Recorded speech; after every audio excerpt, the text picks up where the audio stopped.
जय हिंद साथियों, स्वागत है आपके अपने परिवार गांव की पाठशाला में।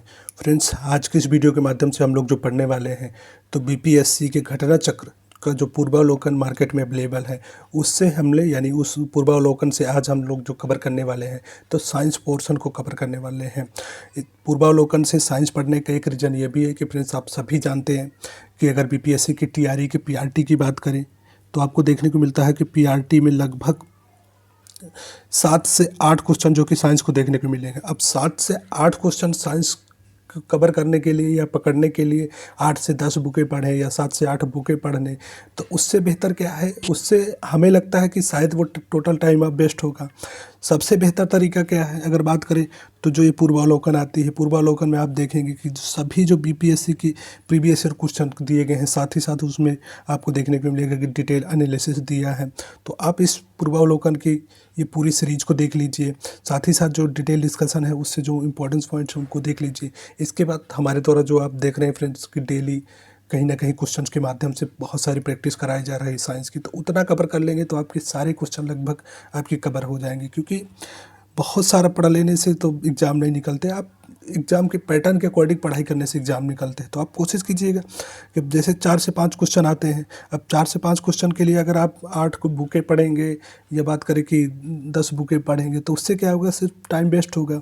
तो बेहतर यही होगा कि जो प्रीवियस ईयर क्वेश्चंस हैं उनको बना लीजिए। इसके बाद जो प्रैक्टिस डेली कराई जाती है उसको कर लीजिएगा, कहीं से भी कर लीजिए लेकिन प्रैक्टिस कीजिएगा, तो जिससे कि आप सारे क्वेश्चन पकड़ पाएंगे और कम समय में आप ज़्यादा चीज़ों को रिवाइज कर पाएंगे। ये जो समय बचेगा आप इसके लिए मैथ में दे सकते हैं, या बात करें रीजनिंग जहाँ आपके कमज़ोर सेक्शन है आप उन चीज़ों को देख सकते हैं। तो इस पर्पज़ से आज ये पूर्वावलोकन का जो प्रैक्टिस ये आपको मार्केट में अवेलेबल है, ये बीपीएससी का पूर्वावलोकन है, उसी का साइंस का पोर्शन आज के इस वीडियो के माध्यम से हम लोग कवर कर रहे हैं।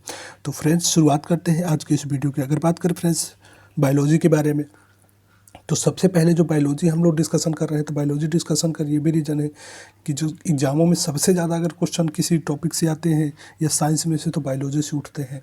तो इस वजह से पहले हम लोग बायोलॉजी को कवर कर लेते हैं, इसके बाद 1 बाय 1 करके फिजिक्स फिर केमिस्ट्री को कवर करेंगे। तो जिससे कि कम समय में अगर आप नहीं भी रिवाइज कर पाए या आप नहीं भी देख पाए फिजिक्स की वीडियो, तो कम से कम अगर बायोलॉजी ही आप कवर करके चले जाएंगे तो एग्ज़ामों में 7 से 8 क्वेश्चन में से आप 6 से 7 क्वेश्चन ऑलरेडी पकड़ पाएंगे। तो इस वजह से हम लोग पहले जो डिस्कशन करने वाले हैं तो बायोलॉजी का करने वाले हैं। अगर बात करें फ्रेंड्स बायोलॉजी का जो पहला क्वेश्चन आपको बीपीएससी की पूर्वावलोकन या घटना चक्र में आपको देखने को मिलता है, तो पूछता है पुस्तक द ओरिजिन ऑफ स्पीसीज किसने लिखी थी। यानी आपसे क्वेश्चन पूछ रहा है कि जो पुस्तक है द ओरिजिन ऑफ स्पीसीज किसके द्वारा लिखी गई थी।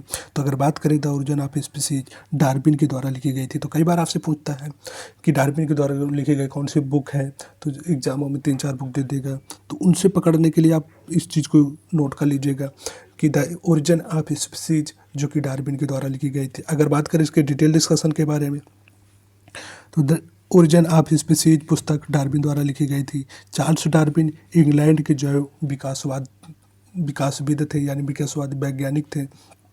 अगर बात करें इनके बारे में तो इनके द्वारा दी गई थ्योरी के बारे में, तो इन्होंने जो दिया था एक डार्विनवाद, साथ ही साथ यानी आपको देखने को थ्योरी ऑफ नेचुरल सिलेक्शन का है या प्रकृति वर्णवाद का सिद्धांत जो किसके द्वारा दिया है, तो ये भी आपसे एग्जाम पूछता है। तो प्रकृति या थ्योरी ऑफ नेचुरल सिलेक्शन जो कि दिया गया था तो डार्विन के द्वारा दिया गया था। वहीं आपसे डार्विन से संबंधित और फैक्ट्स पूछता है कि गैलापागोस द्वीप में जो कि एच एम एस व्हीकल यानी जो जहाज़ था उससे वो जाते हैं और वहाँ फिंचिक पक्षी नामक एक भाषा का भी विकास करते हैं। तो वहाँ पर जा कर के नेचुरल सिलेक्शन थ्योरी यानी गैलापागोस द्वीप पर जा कर के डार्विन ने जो दिया था तो नेचुरल या थ्योरी ऑफ नेचुरल सिलेक्शन दिया था। तो यहाँ से भी आपको क्वेश्चन पूछता है, आप चाहे तो इस चीज़ को भी नोट कर सकते हैं। बात करें नेक्स्ट क्वेश्चन के बारे में, तो मानव तंत्र में इंसुलिन किसका चयापचय या मेटाबॉलिज्म नियंत्रित करता है। यानी इंसुलिन मानव शरीर में किसका नियंत्रित करता है, वसा का करता है या कार्बोहाइड्रेट का करता है या प्रोटीन का या न्यूक्लिक अम्ल का। तो आपसे ये पूछ रहा है। तो अगर बात करें जो इंसुलिन नियंत्रण करता है, मेटाबॉलिज्म को नियंत्रण करता है, वो कार्बोहाइड्रेट को नियंत्रित करता है, यानी विकल्प नंबर बी इस प्रश्न का सही उत्तर हो जाएगा। अगर इसके डिटेल डिस्कशन के बारे में बात करें तो इंसुलिन आपको देखने को मिले अग्नाशय से स्रावित होता है। अग्नाशय एक अंतःस्रावी ग्रंथि है, यानी अंतःस्रावी ग्रंथ की थ्योरी की अगर बात करें तो आप देखेंगे कि हार्मोन्स प्रोटीन है जो ग्लूकोज समस्थापन के नियमन में मुख्य भूमिका निभाता है। अगर बात करें इंसुलिन, लक्ष्य कोशिकाओं में ग्लूकोज से ग्लाइकोजन बनने की प्रक्रिया को भी प्रेरित करता है। ग्लूकोज कार्बोहाइड्रेट का एक स्वरूप है। तो आपसे यही क्वेश्चन पूछता है कि इंसुलिन चयापचय या मोल्टी मानव तंत्र में इंसुलिन किसका नियंत्रण करता है, तो कार्बोहाइड्रेट का नियंत्रण करता है। तो यहाँ से कई बार आप देख सकते हैं कि बीपीएससी के द्वारा प्री 2017 में पूछा गया था। तो बीपीएससी के जब आप प्रीवियस ईयर के क्वेश्चन बना लेंगे, तो क्योंकि बीपीएससी ही एग्जाम कंडक्ट कराता है, तो अगर आप क्वेश्चन बना लेंगे तो आप TRE 2 में देख लीजिएगा कि इस पूर्वावलोकन से आपको लगभग जो 70 से 80 क्वेश्चन डायरेक्ट देखने को मिले थे। अगर आप प्रीवियस ईयर पेपर देखे होंगे तो आपको देखने को मिला था। तो आप इसको बना लीजिए एक बार, 2 से 3 दिन में पूरी श्रृंखला हम समाप्त कर लेंगे। इसके बाद जितने भी प्रैक्टिस कराई जाती है साइंस से संबंधित, आप उस प्रैक्टिस को कर लीजिए। तो आप सारे क्वेश्चन 7 में से 7 या बात करें 8, जो भी क्वेश्चन आते हैं 7-8, उस सब क्वेश्चन को बना पाएंगे। और अलग अलग सब्जेक्ट की आप अलग अलग आप सोचें कि साइंस की मतलब बायोलॉजी के अलग पढ़ें, बुक पढ़ें, केमिस्ट्री की अलग बुक पढ़ें, तो वो टोटल टाइम वेस्ट ही होगा। क्योंकि कम समय में अगर आपको चीज़ों को पकड़ना है तो आप सिर्फ प्रैक्टिस या क्वेश्चन के माध्यम से ही चीज़ों को पकड़ पाएंगे। तो कोशिश कीजिएगा कि इस पूरी सीरीज को देख लीजिएगा। इसके बाद जितनी हम प्रैक्टिस कराते हैं साइंस की, उसको देख लीजिएगा, आपके सारे क्वेश्चन कवर हो जाएंगे। अब बात करते हैं हम लोग नेक्स्ट क्वेश्चन के बारे में। अगर बात करें नेक्स्ट क्वेश्चन के बारे में, निम्नलिखित में से एंटीबायोटिक है, तो एंटीबायोटिक क्या है? तो अगर बात करें एंटीबायोटिक्स के बारे में, तो उपयुक्त में से कोई नहीं है, क्योंकि आप देखेंगे पेनिसिलिन, एस्पिरिन, पैरासीटामोल या सल्फाडाइजिन, ये एंटीबायोटिक कौन है? तो अगर बात करें इसके आपको देखने को पेनिसिलिन तथा सल्फाडाइजिन एंटीबायोटिक है। एंटीबायोटिक उपयोग बैक्टीरिया जनित रोगों के उपचार के लिए किया जाता है, अतः अब होगा, यानी आपको देखने को मिले पेनिसिलिन, साथ ही साथ आप फ्रेंड्स आपको देखने को मिलेगा जो सल्फाडाइजिन, ये दोनों सही है। तो इसका जो उत्तर सही हो जाएगा तो उपयुक्त में से एक से अधिक हो जाएगा, यानी विकल्प नंबर ई इस प्रश्न का सही उत्तर हो जाएगा। तो पेनिसिलिन साथ ही साथ सल्फाडाइजिन, ये दोनों क्या है? तो ये दोनों एंटीबायोटिक हैं। तो इस चीज़ से भी आप इसको रिलेट कर सकते हैं। अगर बात करें नेक्स्ट के बारे में, निम्नलिखित में कौन सा मुख्यतः कार्बोहाइड्रेट है? तो मुख्यतः कार्बोहाइड्रेट निम्नलिखित कौन है? गेहूँ है, जौ है, चावल है या मक्का है? अगर बात करें सर्वाधिक जो कार्बोहाइड्रेट आपको देखने को मिलता है जिस फसल में, तो चावल में मिलता है। आप देख सकते हैं कि बीपीएससी 63वीं बीपीएससी में 2017 में इसको पूछा गया था। तो पॉइंट ऑफ व्यू से ये बहुत ही इंपॉर्टेंट क्वेश्चन बन जाते हैं, क्योंकि यहाँ से क्वेश्चन बनने के काफ़ी चांसेस होता है और कई बार यहाँ से क्वेश्चन आप देखते हैं। अगर बात करें उसके डिटेल डिस्कशन के बारे में, तो चावल में कार्बोहाइड्रेट का मुख्य स्रोत है। अगर बात करें 100 ग्राम पके चावल में आपको देखने को मिलेगा, तो कई बार आपसे पूछता है कि 100 ग्राम पके चावल में कितनी % कार्बोहाइड्रेट होता है, कितने ग्राम कार्बोहाइड्रेट होता है? तो 25.5 ग्राम जो कि आपको कार्बोहाइड्रेट की मात्रा दे होती है। वास्तव में चावल में लगभग 90% कैलोरी कार्बोहाइड्रेट से आती है। चावल साधारण खाद्य पदार्थों की तुलना में अधिक विटामिन, खनिज और फाइबर प्राप्त होता है। तो आपसे ये भी पूछ सकता है कि किस खाद्य पदार्थ या किस फसल में जो आपको देखने को सर्वाधिक विटामिन, खनिज और फाइबर प्राप्त होता है? तो चावल से प्राप्त होता है। 100 ग्राम पके हुए चावल से कितने ग्राम कार्बोहाइड्रेट प्राप्त होता है? तो आप इस चीज़ को भी बता सकते हैं कि लगभग 25.5 ग्राम कार्बोहाइड्रेट की प्राप्ति होती है। अगर बात करें हम फ्रेंड्स नेक्स्ट क्वेश्चन के बारे में, तो कीट संवर्धन क्या है?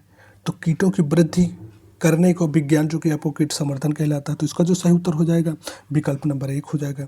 अगर इसकी फ्रेंड्स डिटेल डिस्कशन की बात करें या बात करें एग्जाम पॉइंट ऑफ व्यू से, तो आप देख सकते हैं कि 56, 59वीं, साथ ही साथ आपको देखने को मिलेगा 2000 यानी प्री में 2015 में दो बार क्वेश्चन पूछ गया है। तो ये काफ़ी इंपॉर्टेंट हो जाता है। जब कोई क्वेश्चन बार बार पूछा जाए तो उसके आगे आने वाले एग्जामों में पूछने की संभावना बढ़ जाती है। तो उसको आप जो ऐसे क्वेश्चन से जहाँ बार बार जब कुछ पूछे जाते हैं तो उनको चीज़ें हाईलाइट कर लीजिएगा।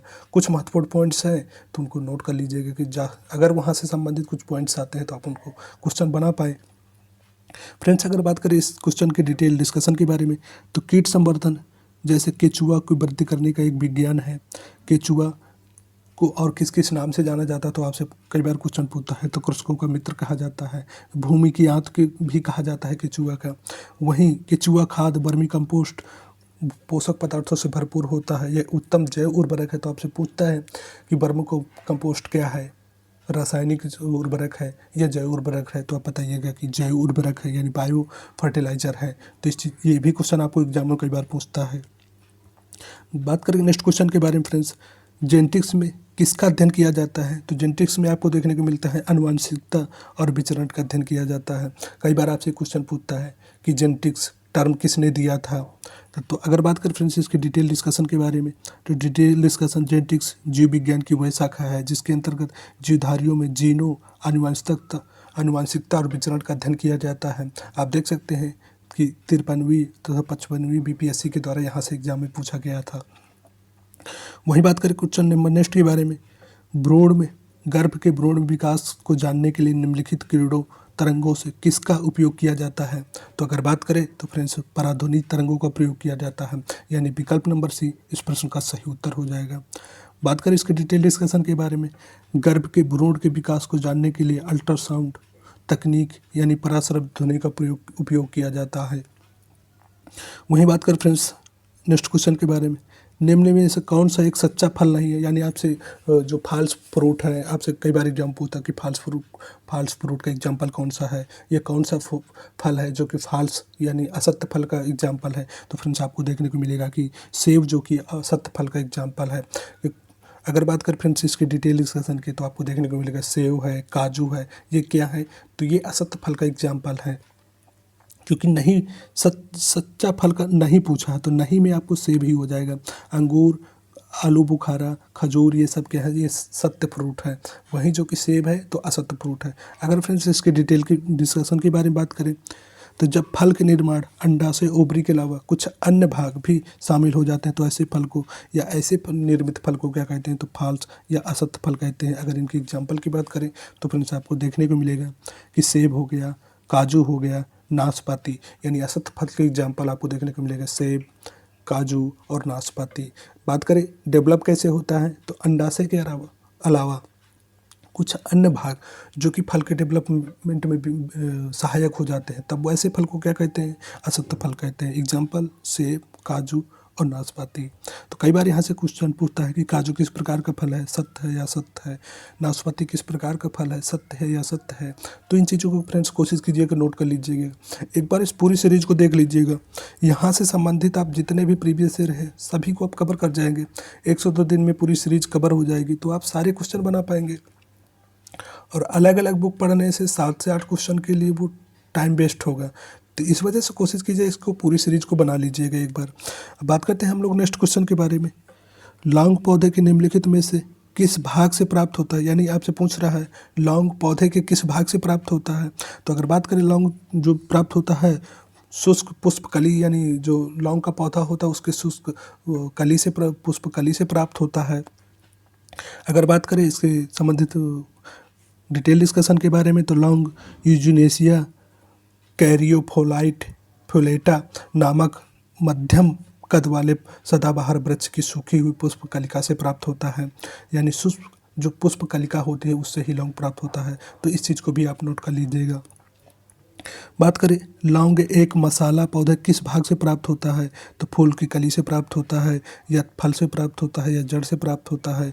तो इसी क्वेश्चन को दूसरी टाइप से भी आपसे पूछ लिया, तो पुष्प फूल की कली से प्राप्त होता है। अगर बात करें लौंग मंद कलिका या पुष्प कलिका है जिनका उपयोग भोज्य पदार्थ, दांतों के दर्द निवारक इत्यादि में किया जाता है। लौंग के पौधे को वानस्पतिक नाम आप कई बार पूछता है, तो आप लिख सकते हैं साइजिजियम एरोमेटिकम, जो कि इसका साइंटिफिक नाम है। यानी आपसे अगर लौंग का साइंटिफिक नाम पूछता है तो आप इस चीज़ को लिख सकते हैं कि साइजिजियम एरोमेटिकम किसका नाम है, तो लौंग का साइंटिफिक नाम है। जो कि अगर कुल की बात करें तो फैमिली जो आपको देखने के लिए मिलेगी तो मिर्टेसी फैमिली का है। इसका जन्म स्थान कई बार पूछता है कि लौंग का जन्म स्थान कहाँ है, तो फ्रेंड्स आप बता सकते हैं कि इंडोनेशिया माना जाता है। अगर इसका उपयोग समस्त विश्व में किया जाता है, ये एक सदाबहार वृक्ष है, यानी लौंग जिस वृक्ष से प्राप्त होता है तो वो सदाबहार वृक्ष का एग्जाम्पल है। अगर इसकी ऊंचाई की बात करें तो 10 से 12 मीटर ऊंचाई है। पत्तियाँ जो कि आपको देखने को मिलेगी बड़ी तथा अंडाकार होती हैं। तो ये कुछ फैक्ट्स है जो लौंग से संबंधित, आप इन चीज़ों को नोट कर लीजिए। जहाँ से संबंधित जितने भी फैक्ट हैं एक बार आप लौंग को नोट कीजिएगा। फिर उससे संबंधित कहाँ से प्राप्त होती है, तो फूल की या पुष्प की कली पुष्पकली से प्राप्त होती है। इसका साइंटिफिक नाम आपको देखने में साइजियम मेरे एरोमेटिकम है। इस किस फैमिली का है तो मिर्टेसी फैमिली का है। जन्म स्थान या उत्पत्ति स्थल की बात करें तो इंडोनेशिया है। अगर बात करें किस टाइप का वृक्ष है तो सदाबहार वृक्ष है। इतना पॉइंट अगर आप नोट कर लेंगे तो अगर लॉन्ग से संबंधित कुछ भी फैक्ट पूछेगा तो आप उन सभी को एकदम कवर कर पाएंगे। ये बात करें यहाँ से संबंधित कुछ भी अगर पूछ लिया लॉन्ग से संबंधित तो आप सभी क्वेश्चन आप बना पाएंगे। तो कोशिश कीजिएगा कि कुछ महत्वपूर्ण पॉइंट्स हैं तो उनको नोट करते चलिएगा। अगर बात करें नेक्स्ट क्वेश्चन के बारे में, अदरक तना है जड़ नहीं, क्योंकि यानी आपसे पूछ रहा है कि अदरक तना है जड़ नहीं, तो क्या कारण है कि अदरक तना है और जड़ नहीं। तो आप सभी जानते हैं कि अगर तना है तो तना में क्या होता है, नोड और इंटरनोड पाए जाते हैं। तो आप देखते हैं कि अदरक में भी नोड और इंटरनोड पाए जाते हैं, तो जिसकी वजह से आप इसको कह सकते हैं अदरक एक तना है। वहीं दूसरा तना और जड़ में आप अंतर कर सकते हैं कि तना में आपको क्लोरोफिल भी देखने को मिलता है जबकि जड़ों में क्लोरोफिल देखने को नहीं मिलता। तो वही आपसे पूछ रहा है कि अदरक क्या है, तना है या जड़ है। तो फ्रेंड्स आप बता सकते हैं कि चूँकि इसमें क्लोरोफिल की उपस्थिति नहीं है। आप देखते हैं कि जो अदरक होता है उसका कलर होता है मटमैला रंग का, तो उसमें क्लोरोफिल जिन जिन जिन चीज़ों में पाया जाता है, पत्तियों में पाया जाता हो या भी तना में पाया जाता है, वो हरे कलर का होता है। तो इस वजह से आप कह सकते हैं कि इसमें क्लोरोफिल नहीं होता है। तो अगर उत्तर की बात करें तो विकल्प नंबर डी स्पेस का सही उत्तर हो जाएगा। अगर बात करें फ्रेंड्स इसकी डिटेल डिस्कशन के बारे में तो आपको देखने को मिलेगा कि जो अदरक में होता है उसमें नोड और इंटरनोड्स उपस्थित होते हैं जो तने का विशेष लक्षण है। चूँकि अदरक में संरचनाएं पाई जाती हैं अतः यह कहा जा सकता है कि अदरक तना है जड़ नहीं। तो इस वजह से आप बता सकते हैं। बात करते हैं नेक्स्ट क्वेश्चन के बारे में, पादप कली है तो पादप कली क्या है, तो एक भ्रूणी टहनी है। अगर बात करें भ्रूणी टहनी के बारे में तो पादप कली क्या है, तो एक भ्रूणी टहनी है। अगर फ्रेंड्स इसकी डिटेल डिस्कशन की बात करें तो कई बार यहाँ से और भी क्वेश्चन आपको देखने को मिलेगा कि वनस्पति विज्ञान में अविकसित प्रारूप या एम्ब्रियोनिक शूट्स को कली या कलिका कहते हैं। यह किसी पत्ती की एक्सिस पर तने और अंतिम छोर पर उपस्थित होती है। वहीं बात करें नेक्स्ट क्वेश्चन के बारे में, पौधे जो नमक युक्त मिट्टी में उगते हैं, तो कई बार आपसे पूछता है कि ऐसे पौधे जो नमक युक्त मिट्टी में उगते हैं तो उन्हें क्या कहते हैं। तो अगर बात करें तो उन्हें हेलोफाइट्स कहते हैं। हेलोफाइट्स यानी कि लवड़ी मृदा में उगने वाले पौधों को क्या कहते हैं, तो हेलोफाइट्स कहते हैं। कई बार पूछता है आपसे कि मरुस्थलीय भूमि में उगने वाले पौधे क्या कहलाते हैं, तो जीरोफाइट्स कहलाते हैं। दलदली भूमि में उगने वाले पौधे क्या कहलाते हैं, तो हाइड्रोफाइट्स कहलाते हैं। ये क्वेश्चन बार बार एग्जाम में पूछे जाएगा। आप देख सकते हैं 53वीं BPSC 55वीं BPSC के द्वारा ये क्वेश्चन पूछे गए हैं और पूछे जाते हैं। अभी भी एग्जाम प्रीवियस ईयर उठा के देखते हैं, यहाँ से क्वेश्चन पूछे जाते हैं कि लवड़ी युक्त मृदा में या मृदा में उगने वाले प्लांट्स कौन से हो क्या कहलाते हैं, तो हेलोफाइट्स कहलाते हैं। दलदली भूमि में उगने वाले पौधे कौन कौन से कहलाते हैं, तो हाइड्रोफाइट्स कहलाते हैं। अगर बात करें मरुस्थलीय भूमि में उगने वाले तो जीरोफाइट्स कहलाते हैं। अगर इस प्रश्न के अकॉर्डिंग उत्तर की बात करें तो फ्रेंड्स इसका उत्तर जो हो जाएगा विकल्प नंबर सी हो जाएगा, यानी हेलोफाइट्स जो कि क्या कहलाते हैं, तो लवड़ी मृदा में उगने वाले पौधे क्या कहलाते हैं, तो हेलोफाइट्स कहलाते हैं। अगर डिटेल डिस्कशन की बात करें तो लवण या मृदोद्भिद हेलोफाइट्स उन पादपों को कहते हैं जो लवण युक्त जल में पैदा होते हैं। वहीं बात करें फ्रेंड्स इससे संबंधित नेक्स्ट क्वेश्चन के बारे में, तो इलेक्ट्रोसेफेलोग्राम यानी EEG निम्न में से किसकी निगरानी के लिए उपयोग किया जाता है। तो अगर बात करें तो आपको देखने को मिलेगा कि मस्तिष्क की निगरानी के लिए प्रयोग किया जाता है। बात करें EEG का तो EEG मस्तिष्क की विद्युत गतियों को मापने का एक यंत्र है, यानी मस्तिष्क की विद्युत गति मापने के लिए किस यंत्र का प्रयोग किया जाता है, आपसे क्वेश्चन पूछ सकता है, तो EEG का प्रयोग किया जाता है। बात करें नेक्स्ट क्वेश्चन के बारे में, मांसपेशियों में दर्द के उपचार में उपयोग होने वाला विकिरण कौन सा है। तो अगर बात करें तो इंफ्रारेड है।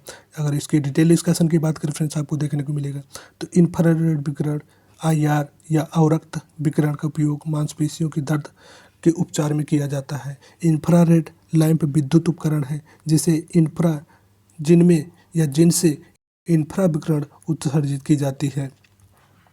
बात करते हैं नेक्स्ट क्वेश्चन के बारे में, जीवों में अत्यधिक विविधता का कारण है। तो आपसे कई बार पूछता है तो जीवों में अत्यधिक विविधता किसके कारण होती है, तो उत्परिवर्तन के कारण होती है।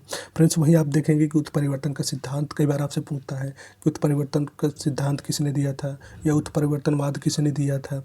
तो आप सभी जानते हैं कि उत्परिवर्तन को जो सिद्धांत दिया था तो ह्यूगो डू ब्रिज के द्वारा दिया गया था।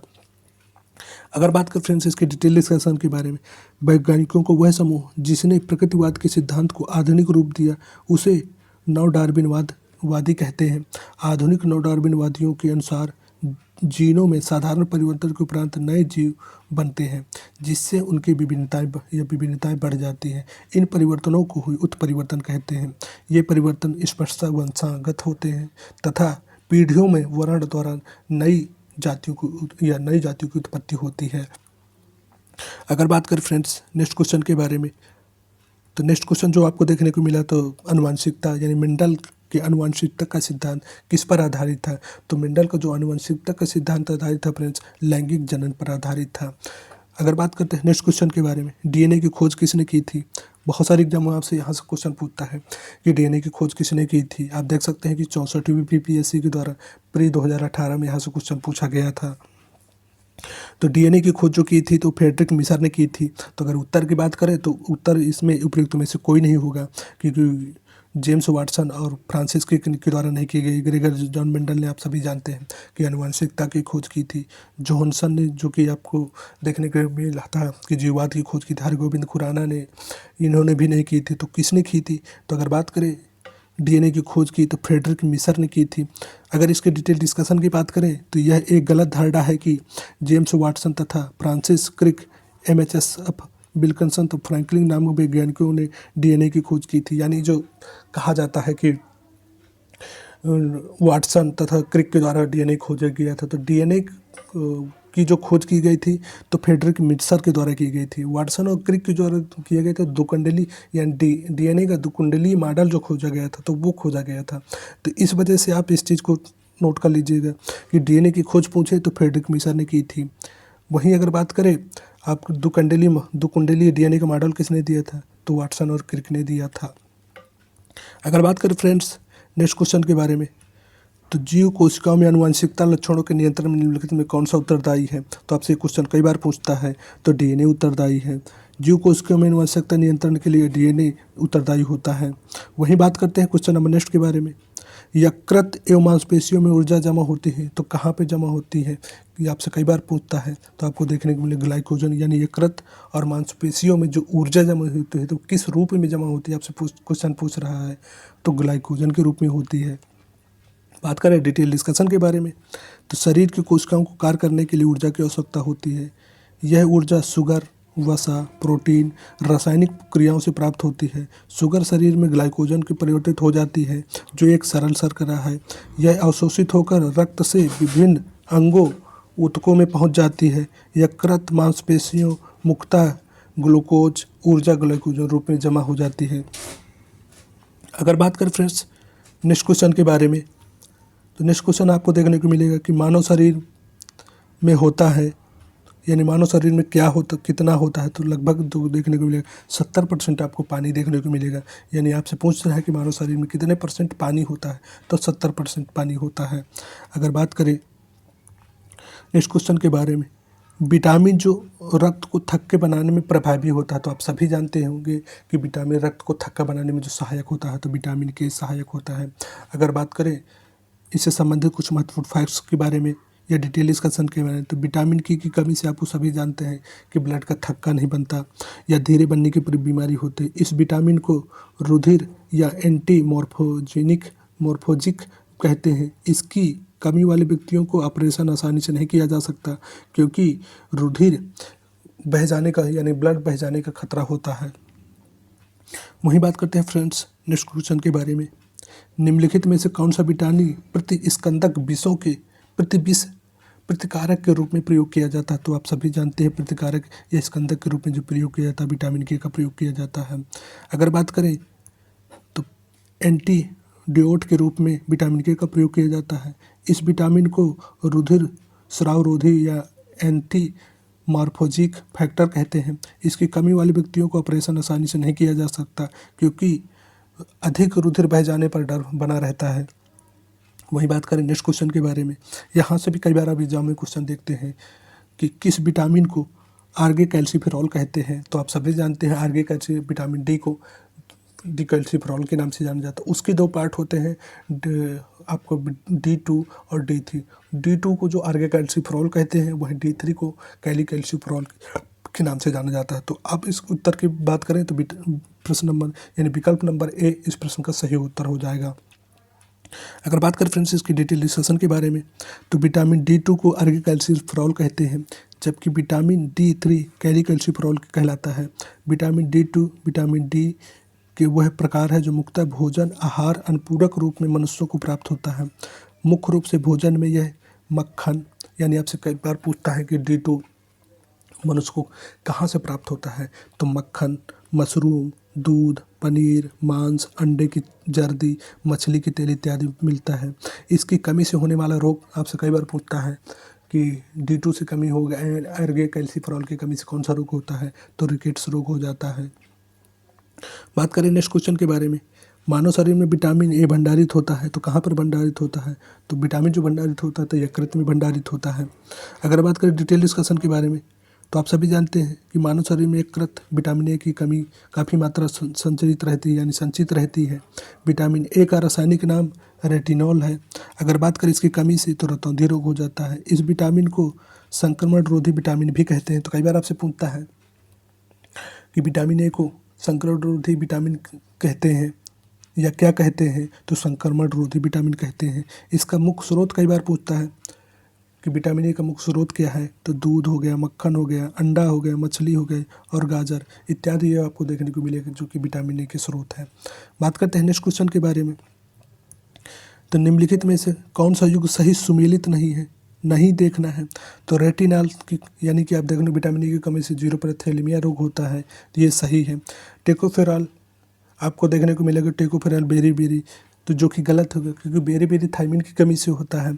साइनोकोबिल में रक्ताल्पता होता है। आर्गेकैल्सिफेरॉल रिकेट्स होता है। तो अगर नहीं पूछा है या सही सुमेलित नहीं है तो वो हो जाएगा विकल्प नंबर बी यानी टेकोफेरॉल। तो अगर बात करें बेरी किसकी कमी से होता है, तो थायमिन की कमी से होता है। इस चीज़ को भी आप नोट कर लीजिए।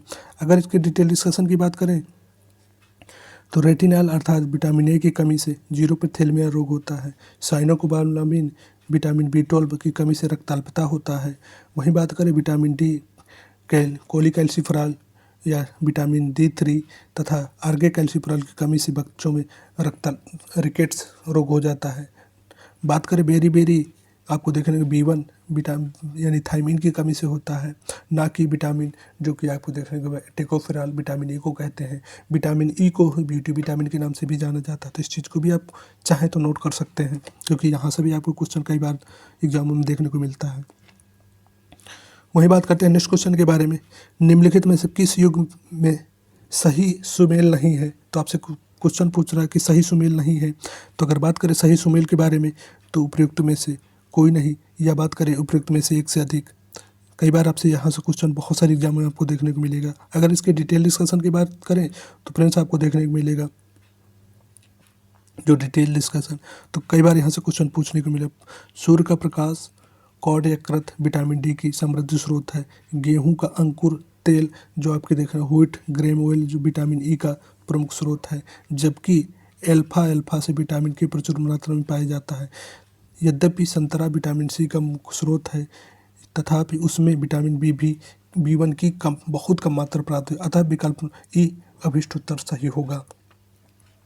वहीं बात करते हैं क्वेश्चन नंबर नेक्स्ट के बारे में, जिस विटामिन को कोबाल्ट कहा जाता है, तो आपसे कई बार पूछता है। तो आप सभी जानते हैं कि विटामिन B12 को कोबाल्ट कहते हैं। इसी को नीला विटामिन के नाम से भी जाना जाता है। अगर इसकी डिटेल डिस्कशन की बात करें तो कोबाल्ट एक खनिज लवण होता है जो कि विटामिन B12 में साइनोकोबालामिन का महत्वपूर्ण घटक है। विटामिन B12 वृद्धि यानी ग्रोथ के लिए आवश्यक होता है।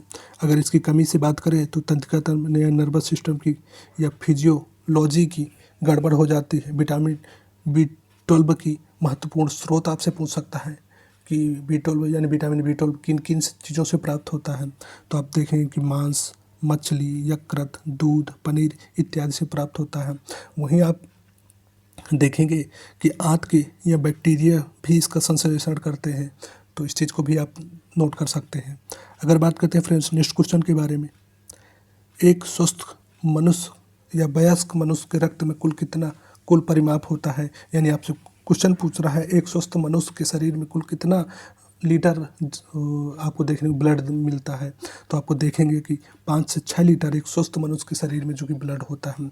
अगर बात करें इसके डिटेल डिस्कशन के बारे में, तो कई बार आपसे पूछता है कि ब्लड क्या है, तो ब्लड एक तरल संयोजी ऊतक है।